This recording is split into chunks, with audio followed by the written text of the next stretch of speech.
The listening part of Occupational English Test has 3 parts, and in each part, you hear a number of different extracts. At the beginning of the test, you will hear a beep sound. You have time to read the questions before you hear the extracts. You will hear each extract only once. You have to complete your answers as you listen. At the end of each test, you will be given 2 minutes to check answers. Part A. In this part of the test, you hear 2 different extracts. In each extract, a health professional is talking to his patient. For questions 1 to 24, complete the notes with the information you hear. Now look at the notes for Extract 1. Extract 1, questions 1 to 12. You hear a doctor talking to a patient called Sadef Dagli. For questions 1 to 12, complete the following notes with a word or short phrase. You now have 30 seconds to look at the notes.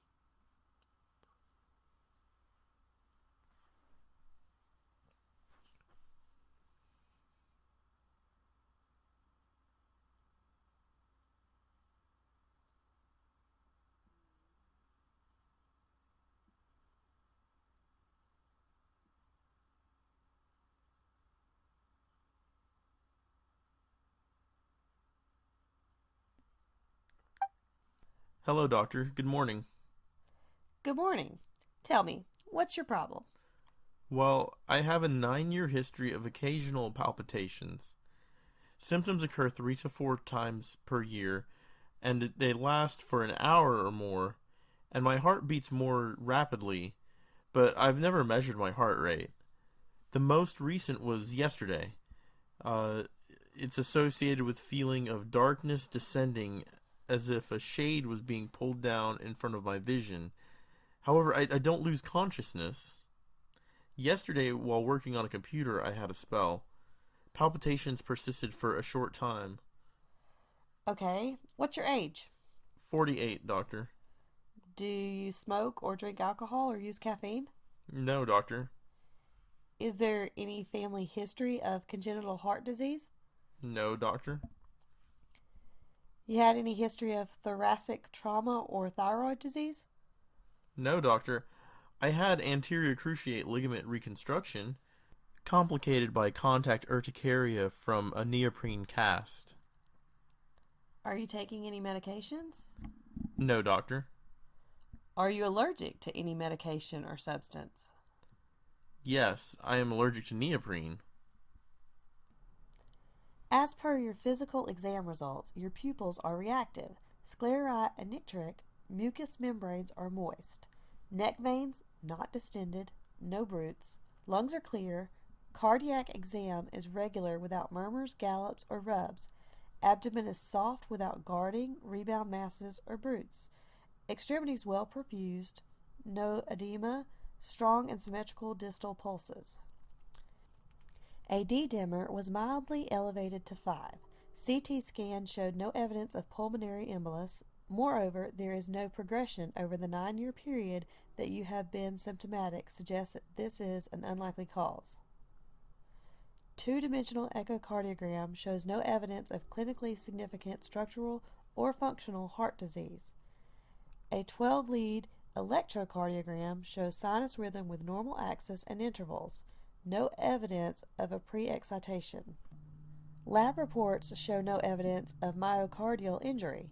You have episodic palpitations and presyncope. I would suggest outpatient workup. Event recorder should be obtained, and I will see you again upon completion of that study. I would prescribe suppressive medication, beta blocker, or cardizem. There will be symptomatic improvement of the disease through it.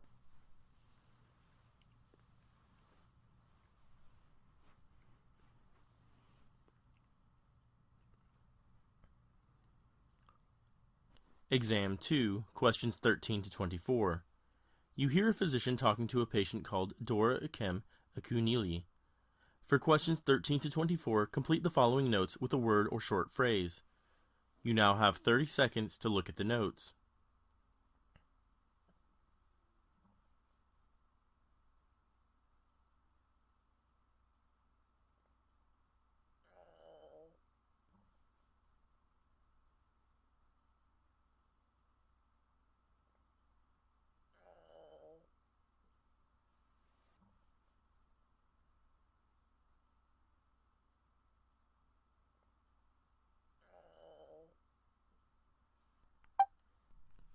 Hello, good morning, doctor.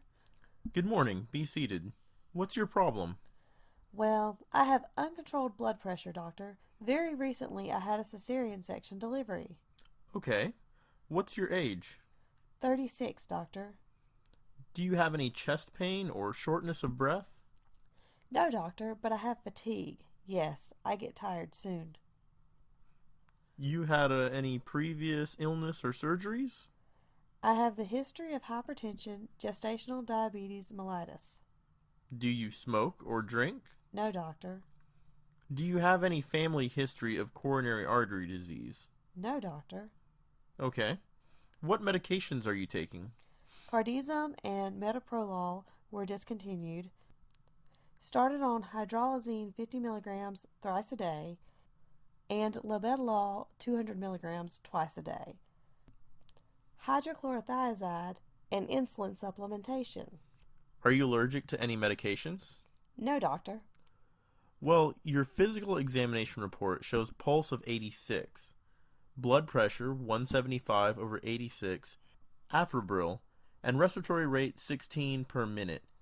Neck veins are flat.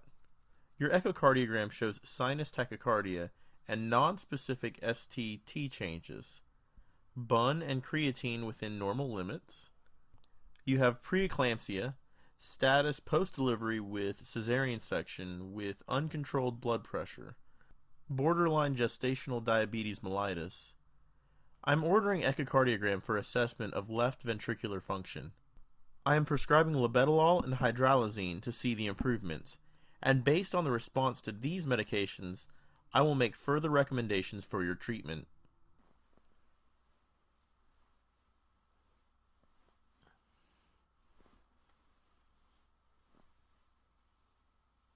This is the end of Part A. Now look at Part B.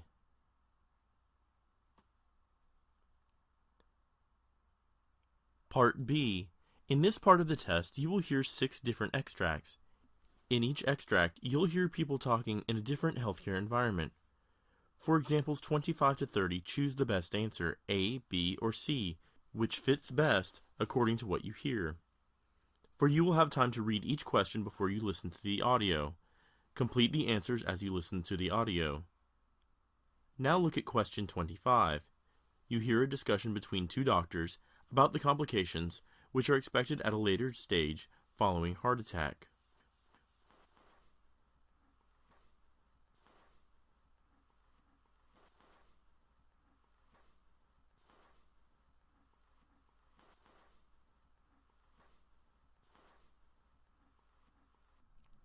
Hello, doctor. What types of complications are expected at a later stage following a heart attack?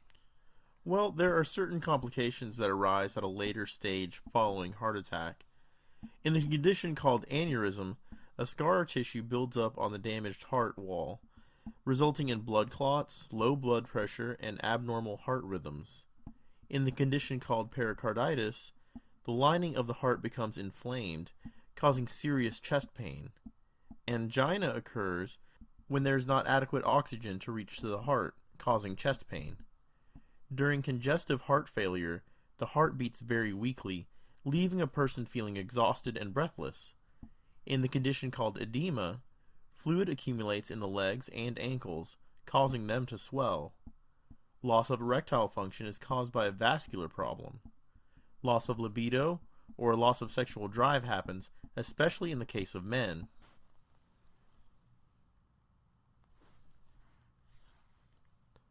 Question 26. You hear a discussion between a doctor and a nurse about uterine fibroids.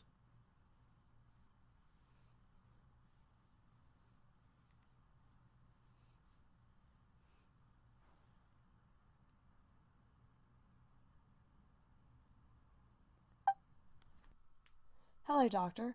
What are uterine fibroids?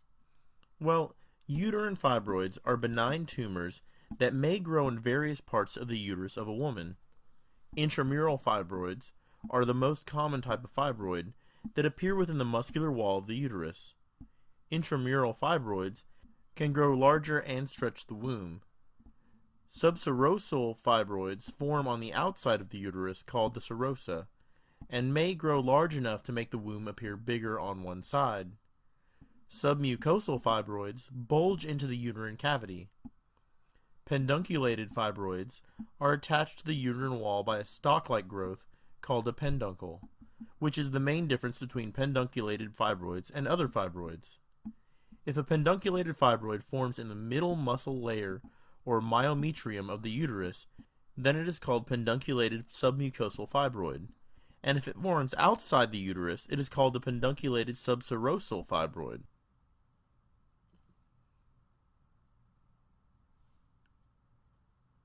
Question 27. You hear a discussion between a doctor and a nurse about acquired digital fibrokeratoma.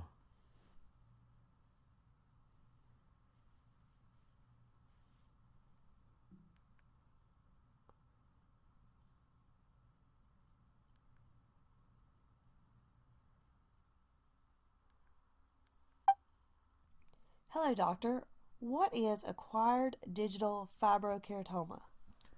Well, an acquired digital fibrokeratoma is a benign tumor usually occurring on the fingers and toes, which is an uncommon condition often seen in middle-aged people. Usually the tumors have a dome-shaped appearance, but can also look like elongated projections in some cases. Acquired digital fibrokeratoma lesions are usually isolated, but are also associated with other tumors, in very rare cases. A type 1 acquired digital fibrokeratoma lesion is dome-shaped and has a dermal core that is made up of a thick, intertwined bundles of collagen, which are typically oriented along the lesion's vertical axis. There are numerous capillaries, thin elastic fibers, and fibroblasts between the bundles of collagen. The type 2 acquired digital fibrokeratoma lesions are less common. Although they appear similar to type 1 tumors, histologically, they are typically tall and also have a considerably higher number of fibroblasts and fewer elastic fibers. A type 3 acquired digital fibrokeratoma is very rare, and the tumors are fluid-filled and have fewer elastic fibers. The lesions can be flat to dome-shaped.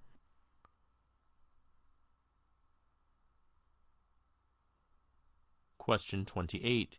You hear a discussion between a doctor and a nurse about pelvic organ prolapse.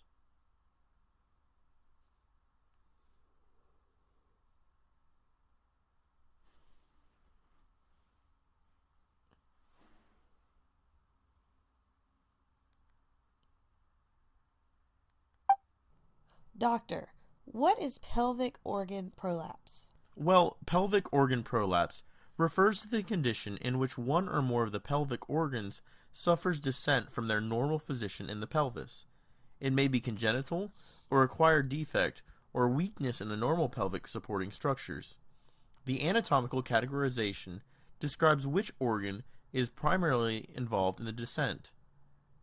Urethral involves the anterior vaginal wall, and urethra descend into the vaginal opening. Cystocele involves descent of the anterior vaginal wall and bladder. Cystourethral involves the prolapse of the bladder and urethra along the anterior vaginal wall. Uterovaginal prolapse involves the descent of the uterus, the cervix, and the vaginal vault. Enterocele prolapse of the posterior uppermost part of the vagina with loops of small intestine that have accumulated inside. Rectocele involves descent of the lower posterior wall of the vagina and the rectum which bulges into it.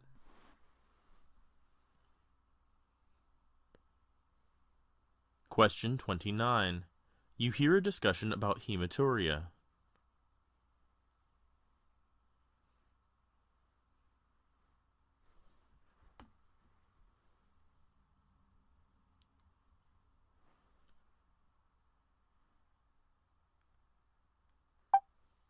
Hello, doctor.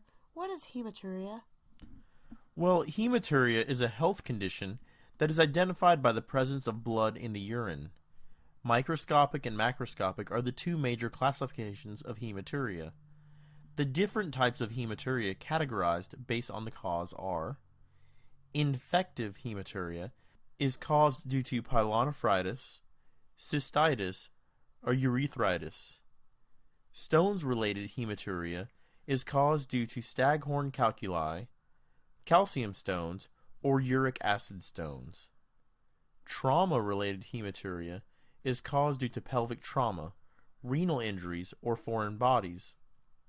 Renal hematuria is caused due to immunoglobulin A nephropathy, hereditary nephritis, medullary sponge kidney, or thin basement membrane diseases. Latrogenic hematuria is caused due to recent endoscopic procedure, transrectal ultrasound, traumatic catheterization, radiation, indwelling ureteric stents, renal biopsy, extracorporeal shockwave lithotripsy. Benign hematuria is caused due to strictures, renal masses, or benign prostatic hypertrophy. Malignant hematuria is caused due to prostate acinar adenocarcinoma, or renal cell, transitional cell, squamous cell, or urothelial cell carcinoma.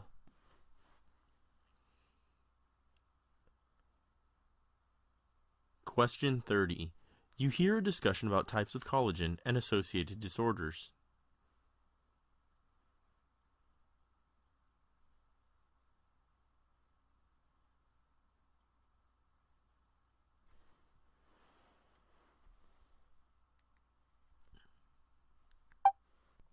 Doctor, can you explain different types of collagen and associated disorders?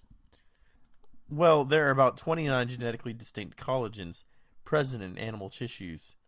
Collagen types 1, 2, 3, 5, and 11 self-assemble into D-periodic cross-striated fibrils. Here, the D is about 67 nanometers, and there is characteristic axial periodicity of collagen. Type 1 collagen is found throughout the body except in cartilaginous tissues. It is the main component of bone. It is also synthesized in response to injury and in fibrous nodules and fibrous diseases. Type 2 collagen is the main component of cartilage. It is also found in developing cornea and vitreous humor. These are formed from 2 or more collagens or copolymers rather than a single type of collagen. Type 3 collagen is found in the walls of arteries and other hollow organs and usually occurs in the same fibril with type 1 collagen. Type 4 forms the basis of cell basement membrane. Type 5 collagen and type 11 collagen are minor components of tissue and occurs fibrils with type 1 and type 2 collagen respectively. Type 5 forms cell surfaces, hair, and placenta.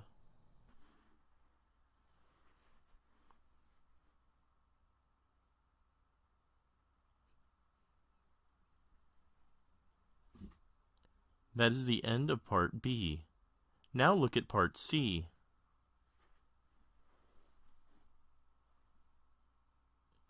Part C. In this part of the test, you'll hear 2 different extracts. In each extract, you'll hear health professionals talking about specific aspects of their work. For questions 31 to 42, choose the answer A, B, or C, which fits best according to what you hear. Complete the answers as you listen to the audio. Now look at Extract 1. Extract 1, questions 31 to 36. You hear the discussion between a senior doctor and junior doctors about volvulvas. You have 90 seconds to read questions 31 to 36.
Hello everybody.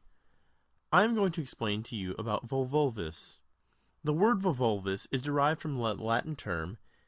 It is a subtype of abnormal gastrointestinal rotation. In volvulus, a loop of intestines is twisted at a point along the mesentery, attached to the gastrointestinal tract. Volvulus may result in bowel obstruction that is considered as a medical emergency. Because there is not a blockage, but there is also a compromised vascular supply to the gut.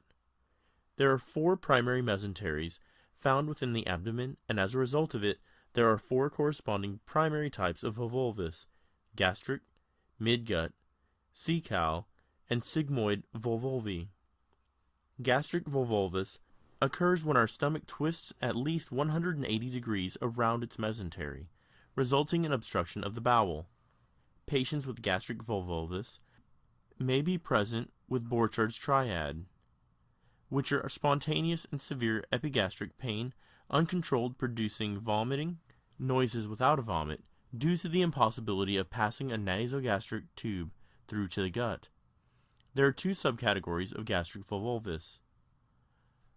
Organoaxial volvulus tends to occur after traumatic events or hernia of the periesophageal area. The stomach rotates along its long axis, that is along the path between the pylorus and the cardia. This condition is usually symptomatic when the rotation is more than 180 degrees and causes ischemia in addition to obstruction. Mesenteroaxial volvulus tends to occur very frequently in children. The rotation of the stomach along its short axis, that is along the path perpendicular to organoaxial, or the pathway between the lesser and greater curvatures of the stomach. The treatment of gastric volvulus, which may involve an emergency laparotomy, insertion of gastrostomy, percutaneous tube, and hernia and diaphragmatic damage repair. The surgery is primarily aimed to reduce the degree of twisting and prevent any chances of recurrence while taking care of factors that create a predisposition. Midgut volvulus begins in newborn with sudden bilious vomiting. In addition, the abdomen becomes tender as it fills with fluid that accumulates within the bowel lumen, and followed by inflammation of the peritoneum and shock. Patients with midgut volvulus typically have a corkscrew sign visible on fluoroscopy, contrast examination, which is a spiral appearance of the bowel. Another imaging technique, such as ultrasound and computed tomography, show a whirlpool sign, which is used to denote twisting of the bowel on itself. A LAD surgical procedure is done to treat midgut volvulus, which entails dividing the tissue that creates an attachment between the cecum and the abdominal wall called Ladd's bands, widening the mesentery of the small intestines, removal of the appendix and proper placing of the colon and cecum. Patients with sigmoidal volvulus often have abdominal bloating, constipation, and nausea that may or may not be accompanied by vomiting. Sigmoidal volvulus is considered to be associated with neurological pathologies such as multiple sclerosis and Parkinson's disease.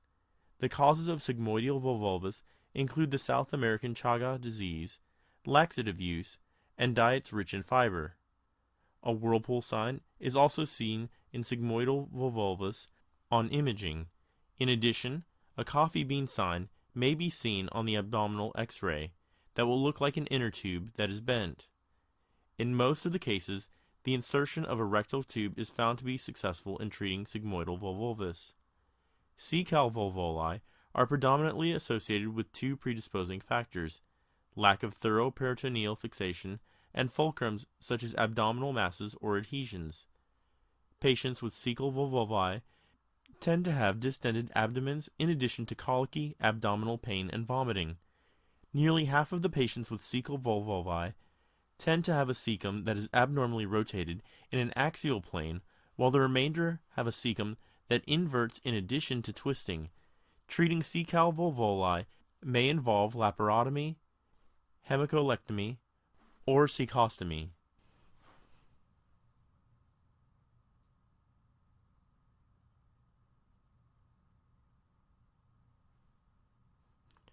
Now look at Extract 2. Questions 37 to 42. You hear the discussion of a physician with junior doctors on refractive error. You have 90 seconds to read questions 37 to 42.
Hello, doctor. What is refractive error and what are the types of refractive error?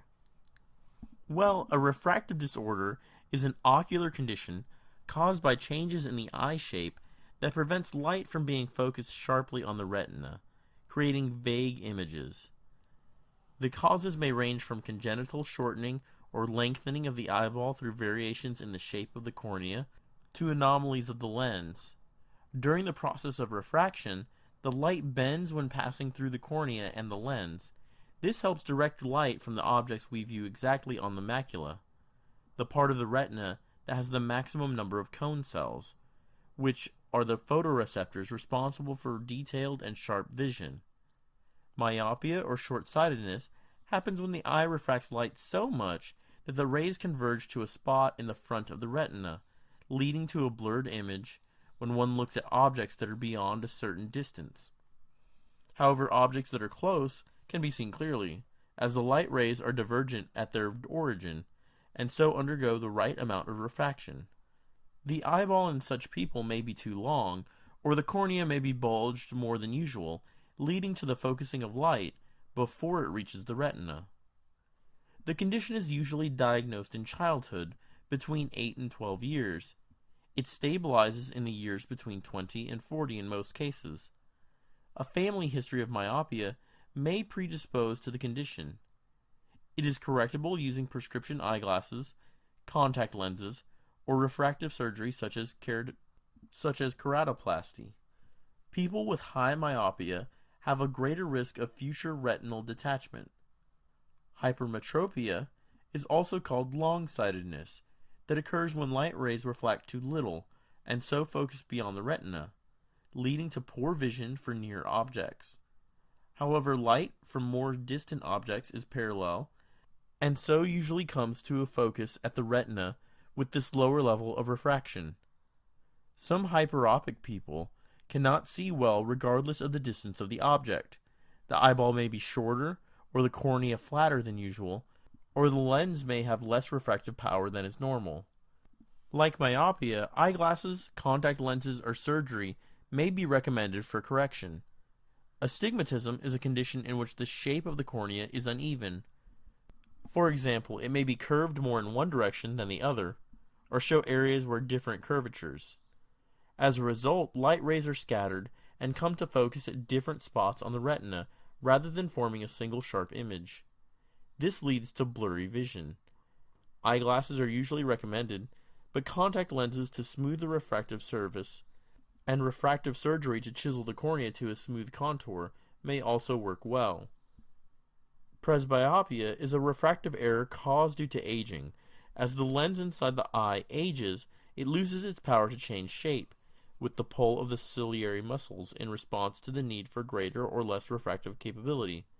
As a result, it becomes less able to accommodate itself, so as to focus light from nearby objects clearly. Near vision becomes a problem, leading to the characteristic picture of people over the age of 35 or 40 holding books farther away than usually in order to see them clearly. Eyeglasses are the best way to correct presbyopia. Bifocal glasses have two different refractive powers, with the lower part being designed for reading and the upper part designed for distant vision.